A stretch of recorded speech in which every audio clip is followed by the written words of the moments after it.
Thank you so much for that introduction. I'm a member of Alcoholics Anonymous. My name is Tarek. Thank you for having me out tonight, Phil. Thank you for asking. A power greater than myself separated me from alcohol and mind-altering substances on the morning of November 5th in 2007. Because of the fellowship and the program of Alcoholics Anonymous, a group of men and women around me, that I'm able to disclose intimate details of my life without the fear of judgment. Those same individuals don't care. They care more about whether I live or die, so they don't really take regard for hurting my feelings when they're communicating with me. And a merciful and loving God, I haven't found it necessary to put a substance or take a drink as an anesthetic to cope or address any type of internal condition or psychological pain since that morning.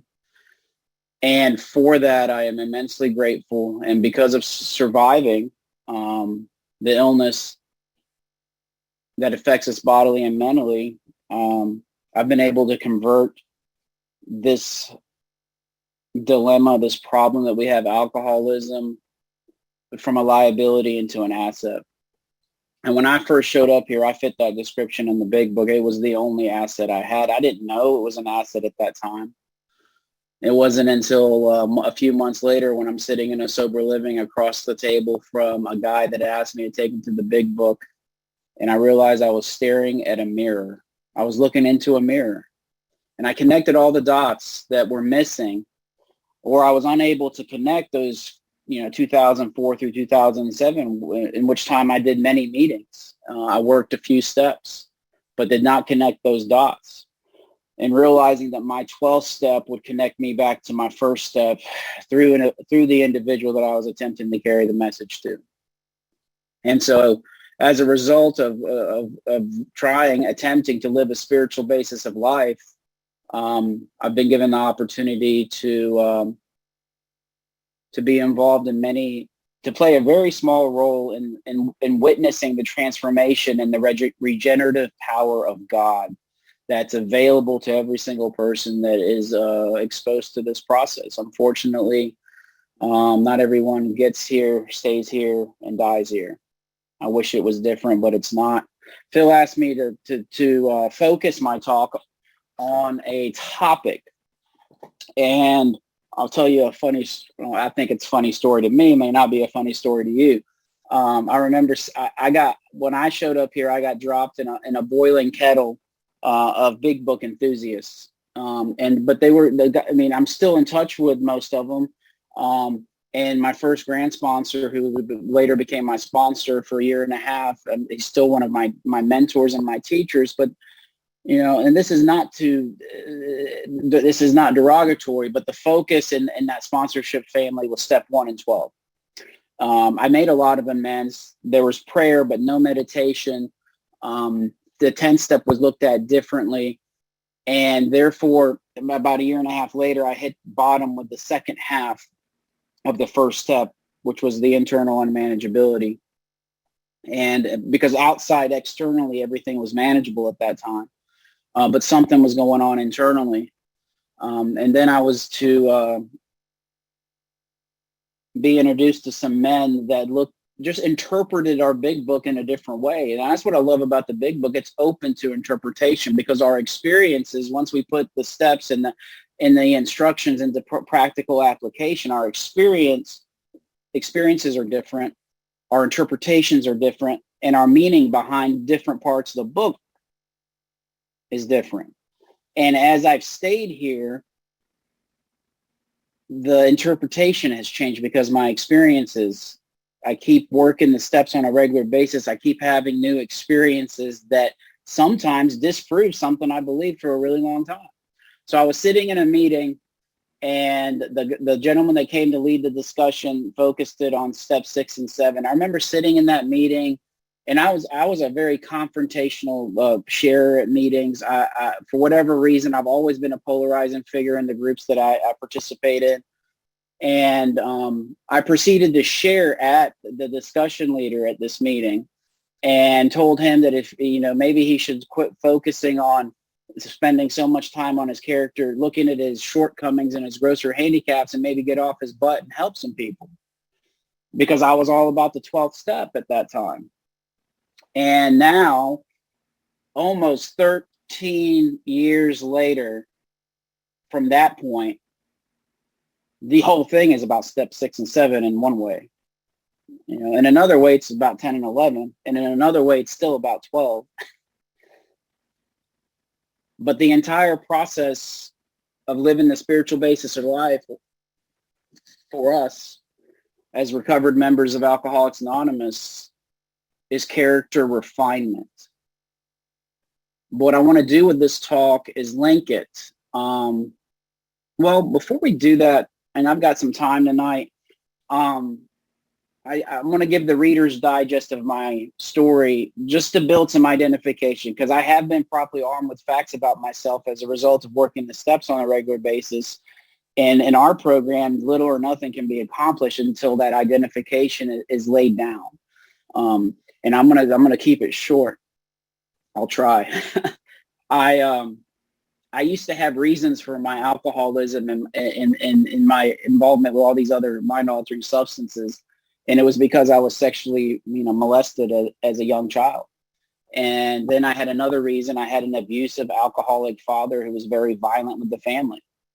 I had a mother who would abandon me, from time to time. And these were the reasons that I became so bodily and mentally affected by these substances. And then I know there are people on this meeting right now that didn't experience any of that, and you're just as alcoholic as I am. And then outside of the program, people that don't suffer from this illness I have met and visited with over the years that did suffer those things. But their solution never became drugs and alcohol. So these belief systems were smashed. And then sitting in a big book study, it hit me like a Mack truck. I don't really identify with speakers that say they were alcoholic before they ever picked up the drink. I think you have to drink to be an alcoholic.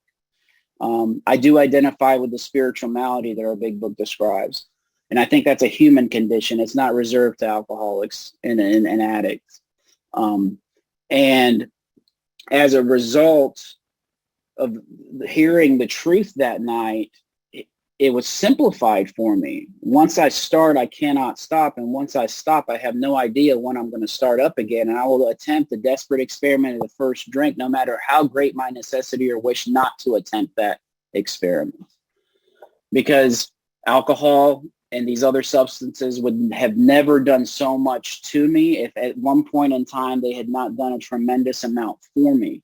Because when I felt the power of alcohol work at a very young age, I remember being at a pool party. It wasn't my first drink. Honestly, I'm not one of these people that remembers my first drink, but I do remember when I had my spiritual experience with alcohol. And I was sitting at a pool party. I was around 15 because some of my friends had started to drive, and we had a friend whose parents let us drink at the house because they collected all the car keys. And they would let us hang out at the pool. I remember I was sitting off to the side. As you guys can probably tell, I don't look like my name. My name is Middle Eastern. I look like I'm Irish. I have red hair. I have freckles. I talk like I'm from Georgia.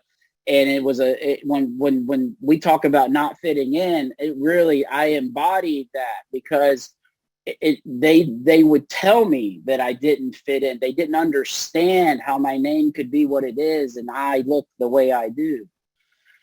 And so I'm sitting on the edges at the side of the pool on a little pool chair. I had two buddies next to me. There were some other friends of mine were jumping on this. They had this tool shed that was on the deep end of the pool, about 10 feet away from the deep end. And these guys were getting up on the pool, on the shed, and they were running and jumping into the deep end of the pool. Well, I'm afraid of heights. I'm having a hard time holding a conversation. And I feel like a spring is tightening in my chest. And I'm not a socially awkward person. I made friends. I was the chameleon. That was never my issue. But for whatever, when I was around people that included a group that I didn't know people in, it was experienced entirely different. But I don't know what happened, but somewhere between the second and the fifth drink, I had a profound alteration in my reaction to life. There were a sudden and spectacular upheaval took place in me. I experienced a transformation and a personality change sufficient to overcome the insecurity of that moment. And I was able to climb up on that shed and jump into the pool and get out of the pool and talk in ways that I had never been able to do on my own. And that was powerful.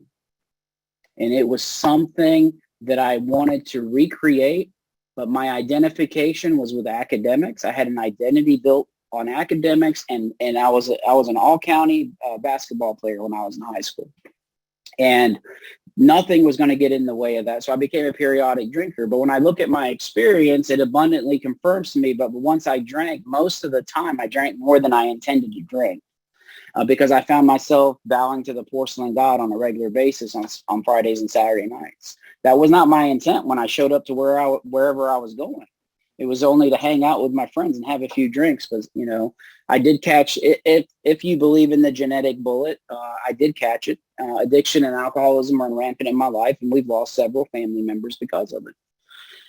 And all would go well. The progression would be taking place. I went to college. I got into the Grateful Dead and that kind of music, and I started traveling around the country, living out of hotel rooms, selling drugs to make money to get to the next show, and that consumed my life between 1996 and 2002.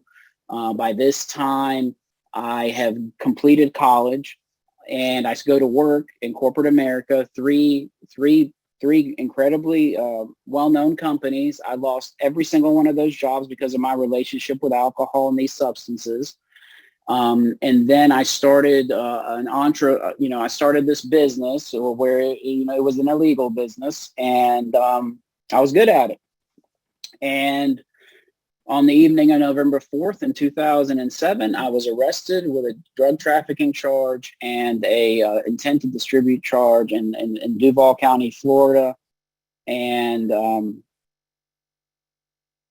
God, we live in multiplicity in existence, and God shows up in so many forms and so many shapes and sizes and so many different voices and faces. He showed up as 2 Duval County police officers that night.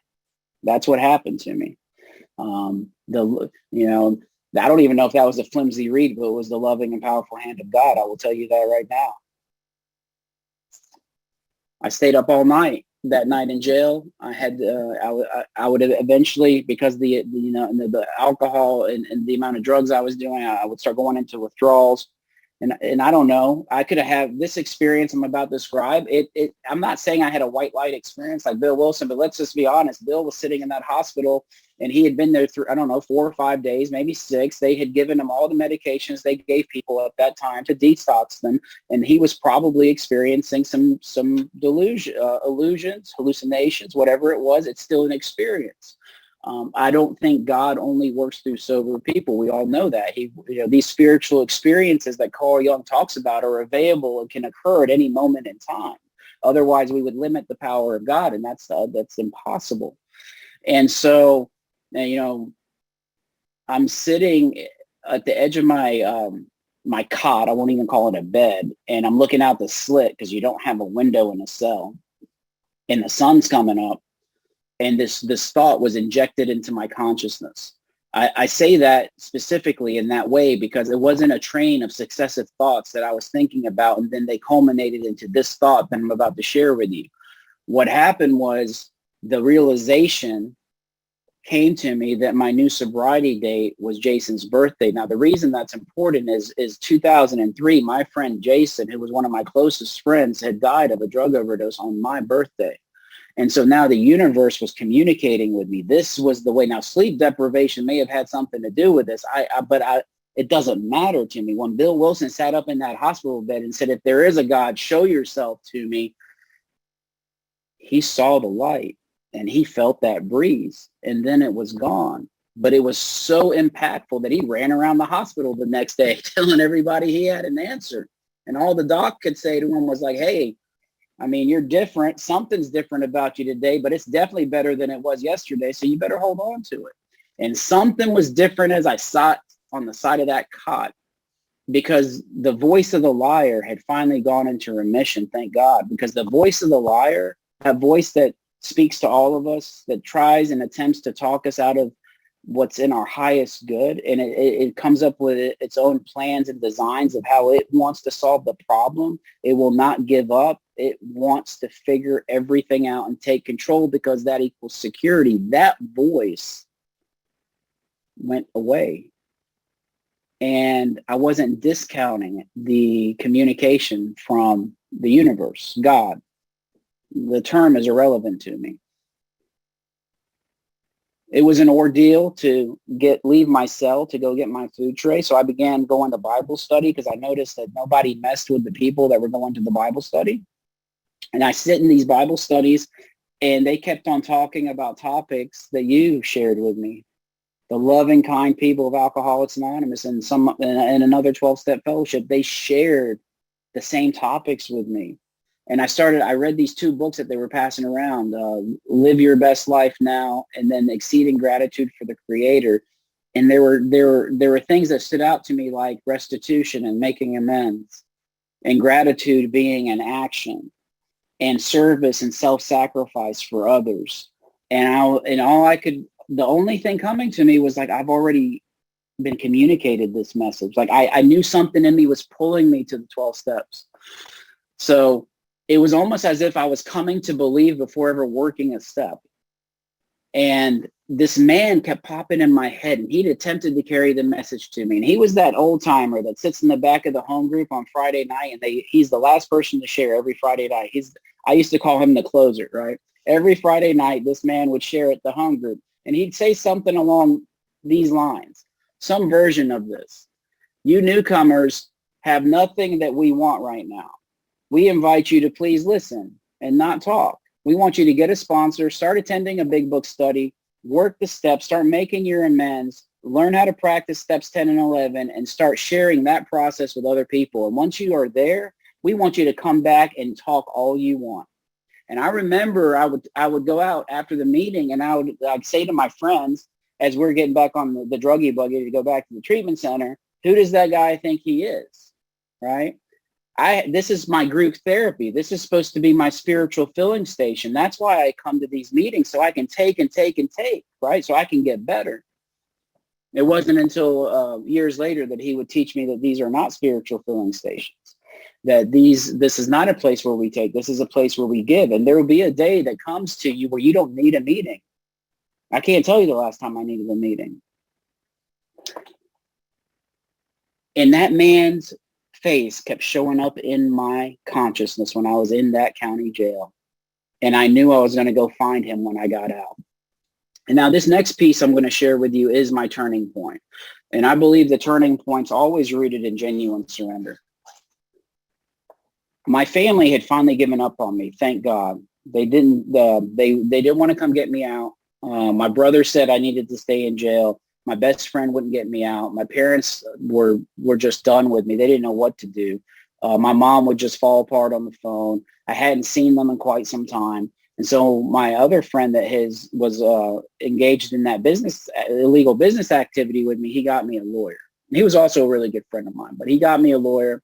So I go to my arraignment, and I'm shackled at my wrists, shackled at my knees, and they bring us up. My lawyer comes and approaches where they've got all of the inmates. And he's talking to me, and I said, hey, have you spoken to my mother? And he goes, yeah, she's right there in the gallery. And so as I turned to face my mother, my vision was distorted. I feel as if time was distorted in that moment, because it was one of those moments where everything gets a little blurry, and it's a tunnel of light between my mother and myself. And what I witnessed for the first time was the devastation of how I have kept the home in turmoil. Not only addiction, but selfish and inconsiderate habits kept the home in turmoil. And as I turned to look at her, she'd lost a bunch of weight. Her eyes were sunken in her head. And she looked like she hadn't slept in quite some time. And she almost collapsed, like they had to prop her up in the courtroom. And the greatest gift, one of the greatest gifts I've received, doing that became unacceptable. I know in the back of our book, there's this chapter where it talks about acceptance is the answer. That's not always true. Not when you're trying to change something. It'll make the problem worse. What happened to me in that moment is unacceptance was born. And from that unacceptance, in that moment where I was split wide open and became willing to do whatever I had to do to never be in that position again, that was the gift of desperation and surrender. Now, there's an intellectual surrender that we work in this program, but there's a spiritual surrender as well. The intellectual surrender can be done by meeting with a sponsor, looking at your experience, going through the big book, and you can make up your mind, I have this thing. The intellectual surrender, we can't bring that about. That is a lived surrender, and that's what happened to me in that moment. And it became unacceptable, and I became willing to take actions that I had never been willing to take before. So when they finally let me out of that place, I went to a treatment center for 90 days, and I said, you got to get me to this meeting where this guy is. They took me down there on Friday night. I hooked back up with him and another guy. They take me through the steps, and I do my third step in a closet in the treatment center. I write inventory. I do a 6 and 7. I start making amends. I learn how to pray. And I start sponsoring people at 4 months. I've been doing that that's it. I don't know how not to sponsor, because that has become being a part of the transformation is such a beautiful thing to witness. And it's evidence that I need along the way that this power recreates. If our ideals are grounded in a power greater than ourselves, our lives will be recreated. It's in our doctor's opinion. It's a question we have to ask ourselves. Well, when I got here, I didn't want my life back. I wanted a new life, and that's what this program afforded me. So anytime I'm given an opportunity to sit down one-on-one and take someone through this process, that's the beauty and the jewel of our program. And so I'm sponsoring people, I'm making amends, and they said I was going to prison for 3 years. And before I shift into my topic, I want to share this part of my story, because one of the reasons, I have so many reasons, but one of the reasons I love the program in Alcoholics Anonymous is the way that what unfolded for me. The court case got continued a couple of times. The way it turned out, I had nothing to do with the lawyer I got. The guy who got me a lawyer who had been a cop and a district attorney and now was a defense attorney. So he knew all the people. So he was like, I just want to get in front of the right person. In the meantime, I documented all of my progress. So every time I took a drug screen at the treatment center, I wanted a copy. I got back into grad school because I'd been kicked out of grad school. I'd attempted to go to grad school and just took out a bunch of financial aid money and bought a bunch of illegal substances and got on the road traveling and seeing music. My parents thought I was in grad school the whole time going to class. And later I had to I got a letter saying, we're going to dismiss you from this program. You don't really belong in this program because you don't go to class. And so I got back in the grad school. I got a job working at the treatment center. I got another job parking cars at a restaurant. And I got my own place after I got out of sober living, and I documented all of it. And I gave it to my attorney. And on August 5th, 9 months later, 2008, my attorney sits down with the assistant district attorney, and they dropped all the charges. These are Schedule 1 felonies in the state of Florida. I didn't have to rat anybody out. I didn't have any community service. There's nothing on my record. No, as the big book says, no further authentication was necessary. I had witnessed the miracle because it could not be explained. Later on, when I would go looking for, because my sponsor instructed me I had to make amends to the drug dealers and to the people. If I stole money and owed them money and I broke bread with them and they were someone down on the street where I was aimlessly walking at night, I needed to make it right. The people down on the street, when I made those amends, I donated money to the homeless, to the Union Mission in downtown Atlanta. But these other people, I needed to make it right with them. But they were terrified to see me because they thought I was a narc. And some of them saw me and some of them just didn't want anything to do with me. And that's as it should be. And so that, I remember the moment I received that news standing in my kitchen and in my little studio apartment. And I made a commitment to God, my creator, that from that moment until he decides to remove this spirit from this body, that I was going to live the program outlined in the big book to the best of my ability. And that's what I've done. Now, I have had a lot of valleys. This trajectory has been, has not been smooth. Let's just say that. And I do have to mention that I have, I remember when I was on fire for this program in those first couple of years, and some old timers would tell me that I was on a pink cloud, that it was going to run out, that I needed to pace myself. Well, I'm here to report to you that I've been on the same fire the entire time I've been here. So anybody that says that's not possible, my experience does not confirm that. I fell in love with the program, and I fell in love with carrying the message. Now, does that mean that I have not experienced immense darkness in my journey? Absolutely not. I have. But one of the things I love is that I've discovered that the adversities of character can lead to character refinement.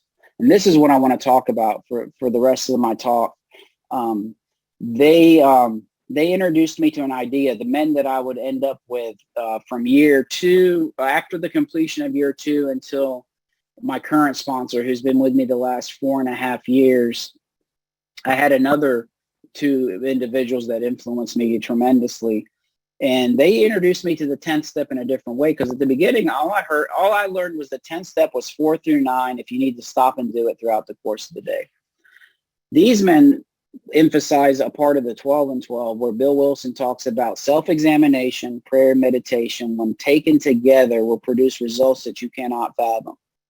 And so self-examination in this inventory, now there's so many different interpretations of the 10th step, spot check inventory, writing inventory at the end of the day, assets versus liabilities inventory. There's nothing wrong with any of that. There's no downside to doing any of that. But these men, what they emphasized was a walking around 10th step, a daily accounting as you're moving and interacting with God's kids.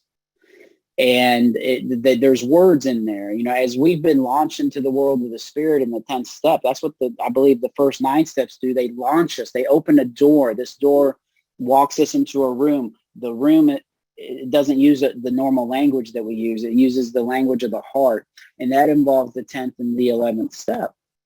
Now, the 10th step's self-examination, and the 11th step is how I orient myself towards this idea of God. And what they asked me to do was to watch, observe yourself, observe how you interact with people. And then what I'm about to describe is by far the hardest step to practice. In my experience, it's the hardest step to practice. But I attempt to watch or witness what I'm experiencing, the different states that I experience. And then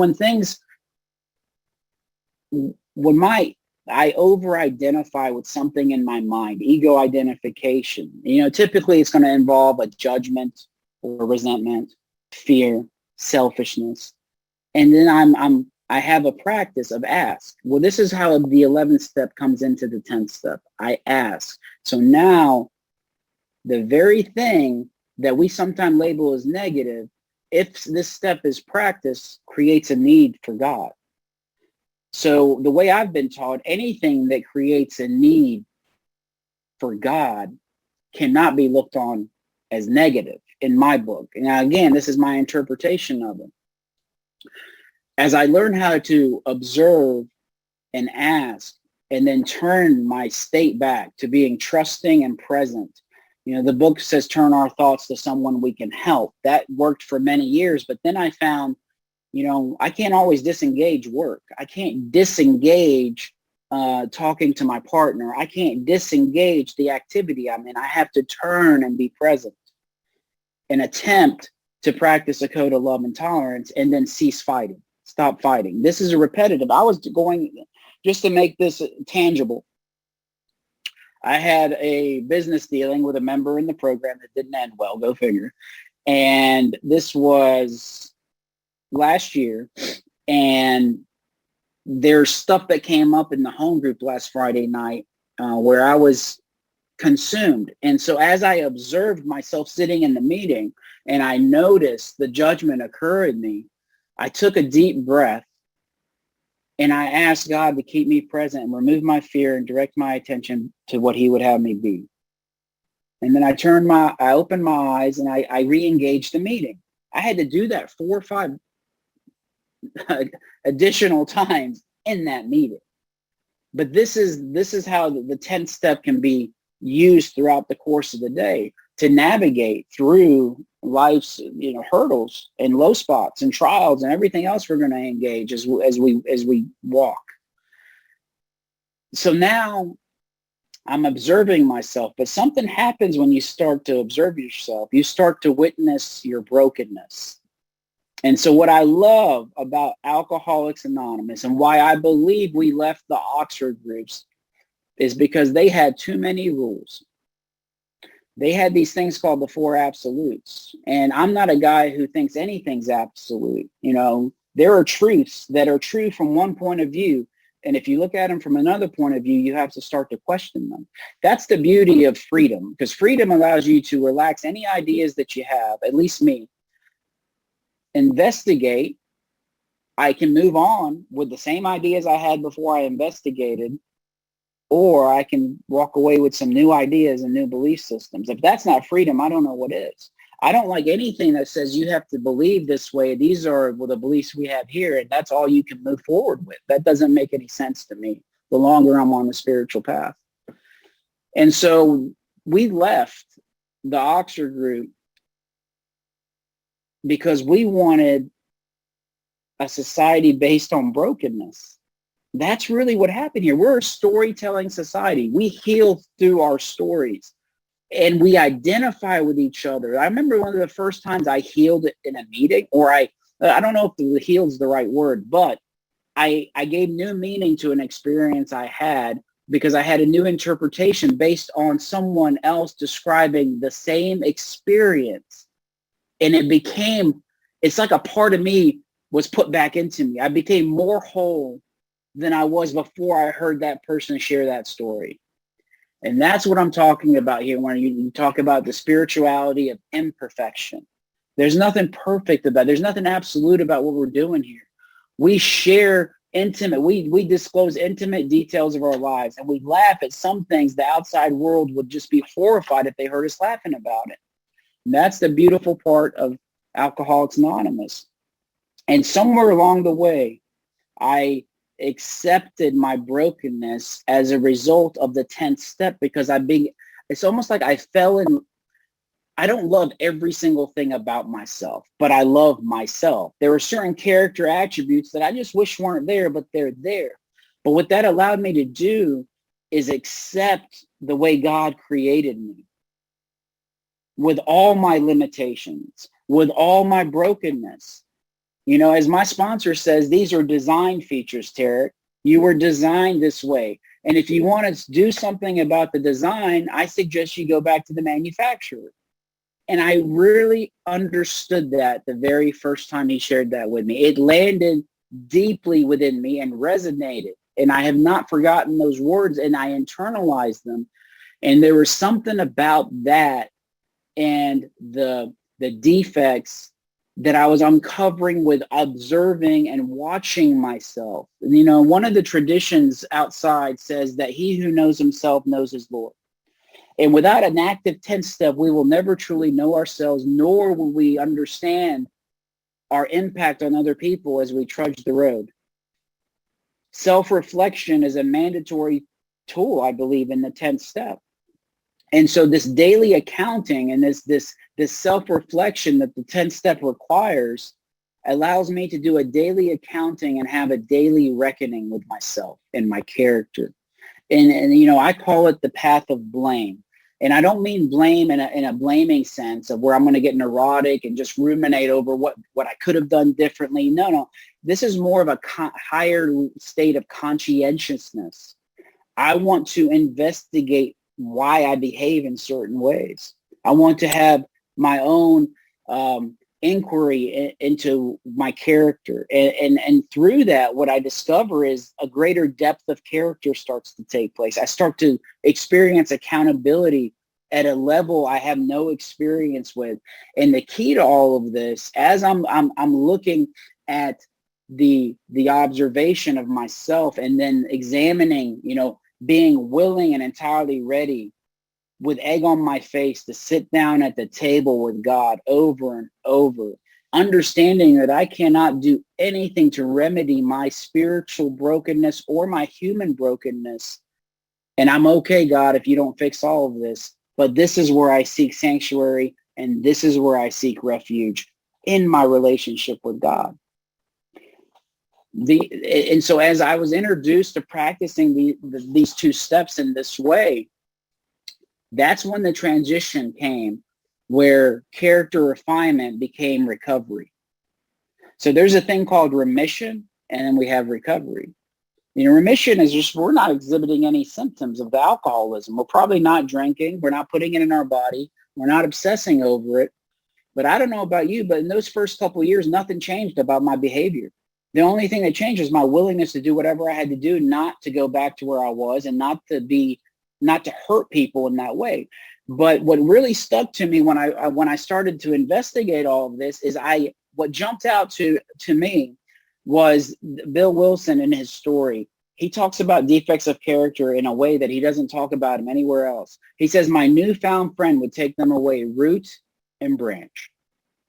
And so when I started to investigate that line in our big book, and I started to use the 10th step, because you have to be, the 10th step to me is about vigilant awareness, staying awake, intent, vision. What do I, each day is a day we must carry the vision of God's will into all our activities. Well, if I don't have an active 10th step and I leave my house in the morning from the 11th step, how else am I going to access this vision that I created?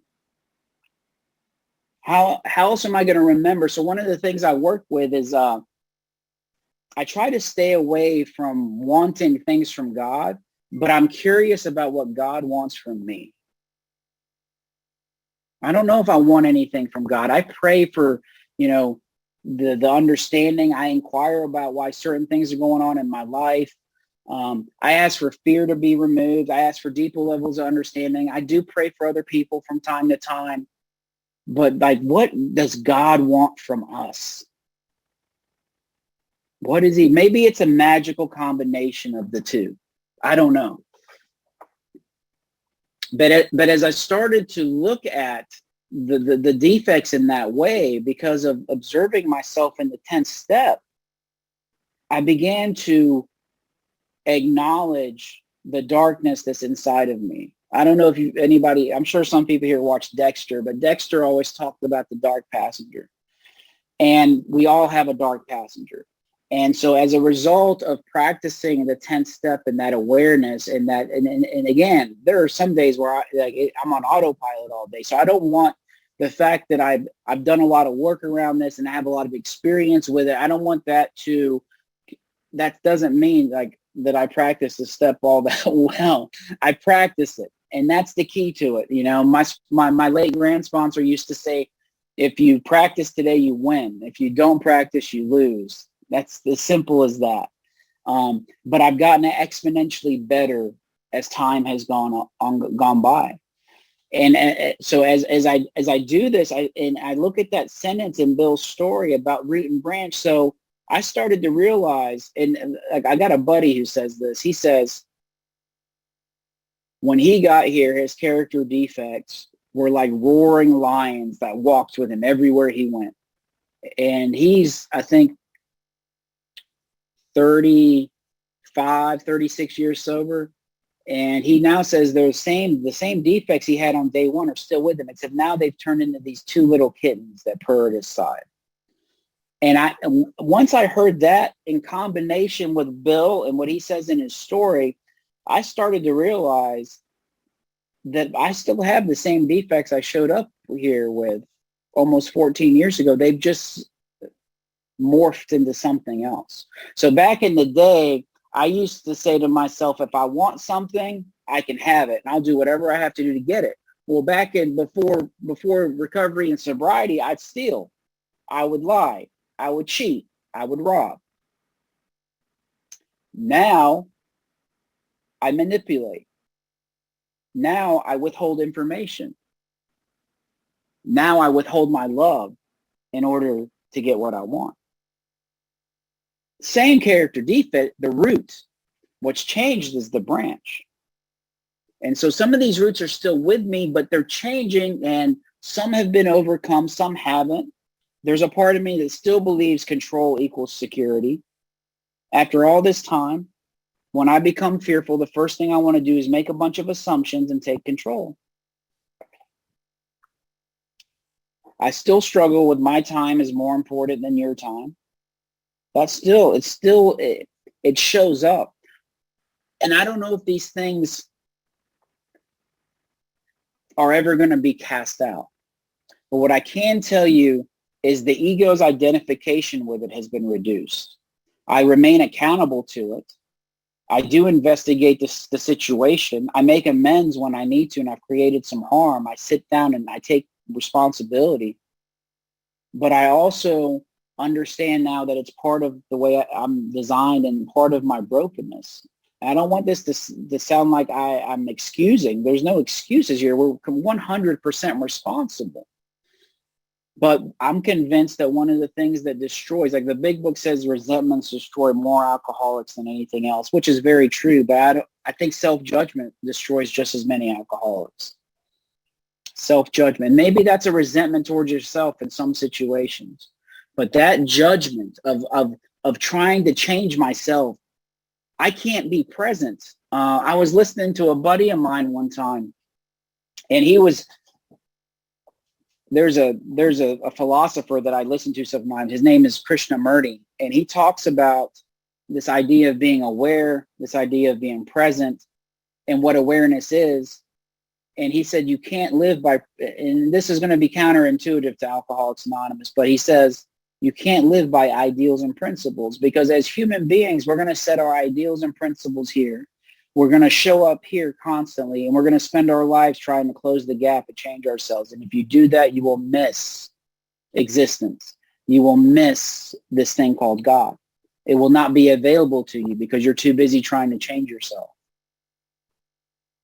And so this that I'm sharing with you is a result of the 10th step, really, combined with the 11th step and self-examination, and really embodying these shortcomings and these grosser handicaps in a way that brings me closer to God, that creates a need for God. Because one of my greatest character defects was alcoholism. It's gone into remission. But alcoholism and addiction brought me to God. So how can I be not, I'm so grateful that I was created this way. I probably love alcohol more than most people out there still drinking it because of what it did and where it took me. That's what the great persuader did. But we have to ask ourselves, what's behind the great persuader? Is that God? For some of us, where our path ends up in recovery. I wish it was true for everyone, but that's not what I've experienced. So this idea of character refinement is what I believe the spiritual basis of life is all about today.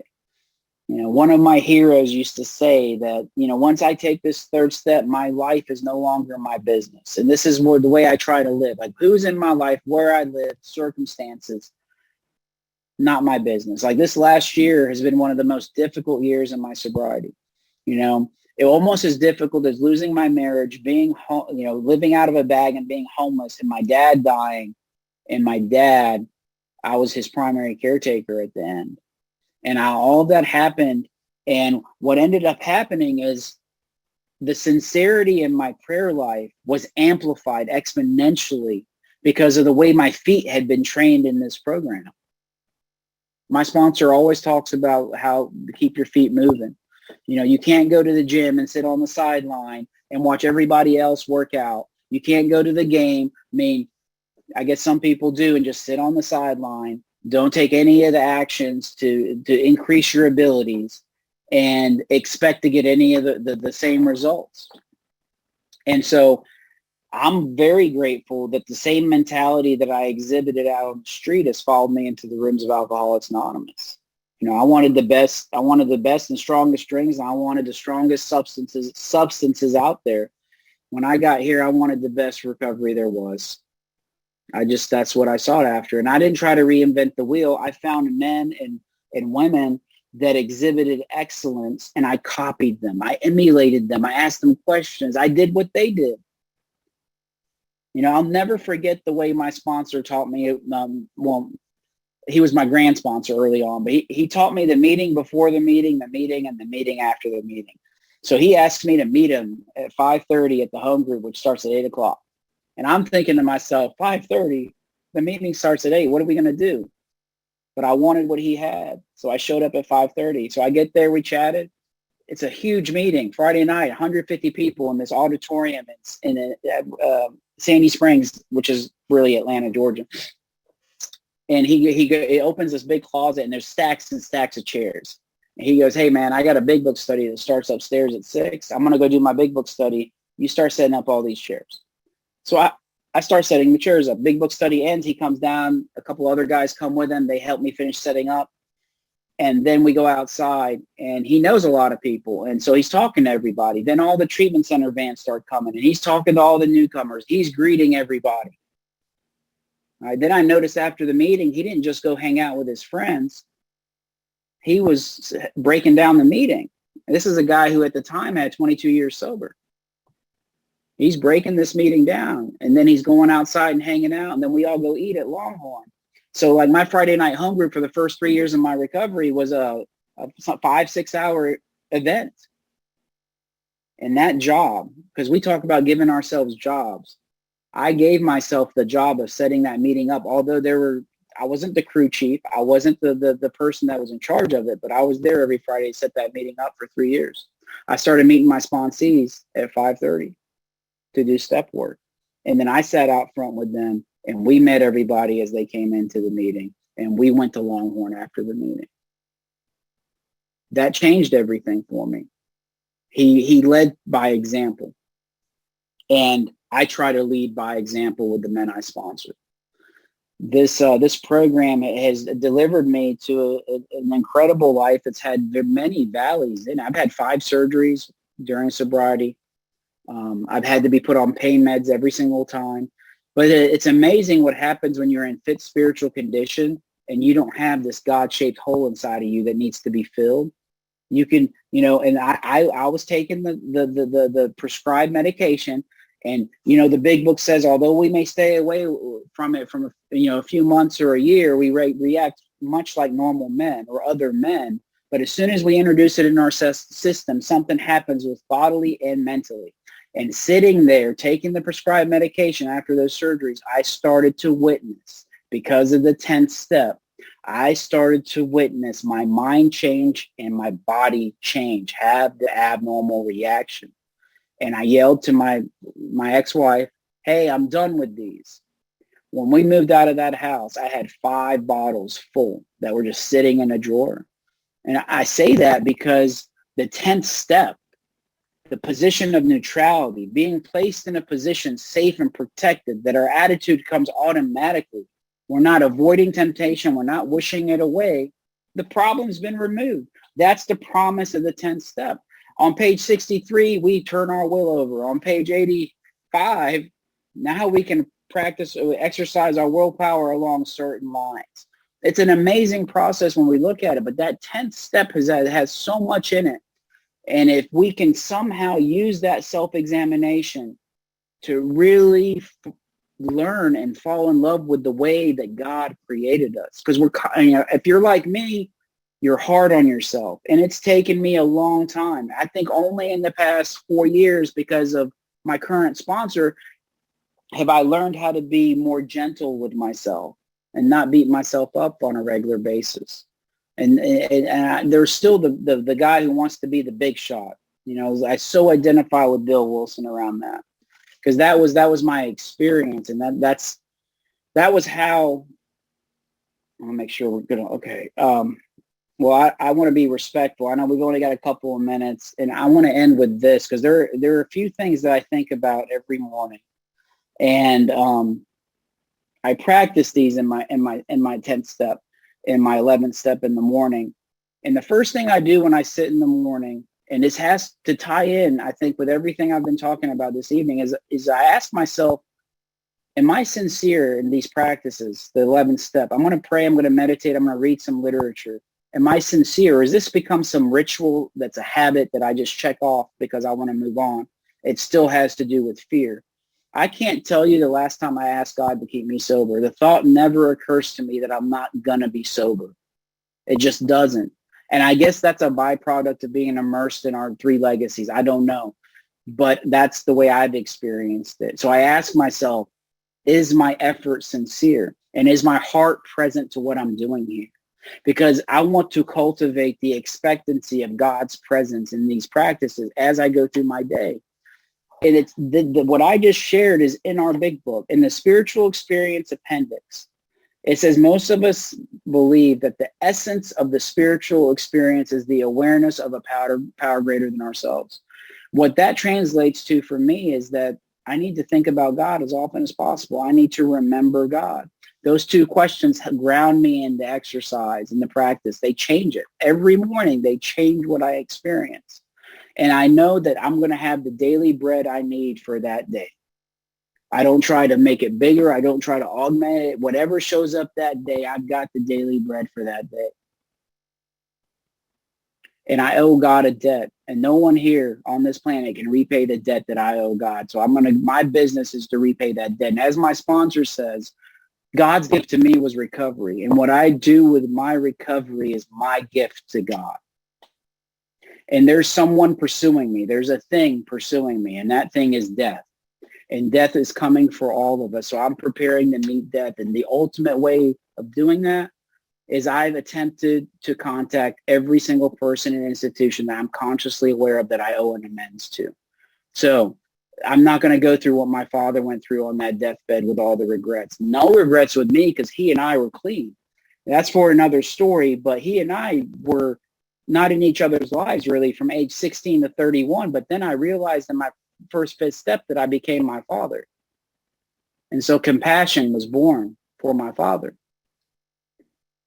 And the last thing I want to share with you is that I believe God's observing. He looks into this world through our eyes. He's observing through me. He hears through me. He talks through all of us, and we know that. And so I need to live my life like God is watching. And so I got to be careful and be mindful and not do the things I think would be displeasing. Although I do things that are displeasing, but this is the ideal I want to live by. And this is what steps 10 and 11 have given to me when it combined with discovering our brokenness, integrating our brokenness into who we are in order for our character to be refined. Because what that does is the struggle and the suffering becomes sacred. It becomes a sacred because it creates a need to have God. Thank you so much for having me.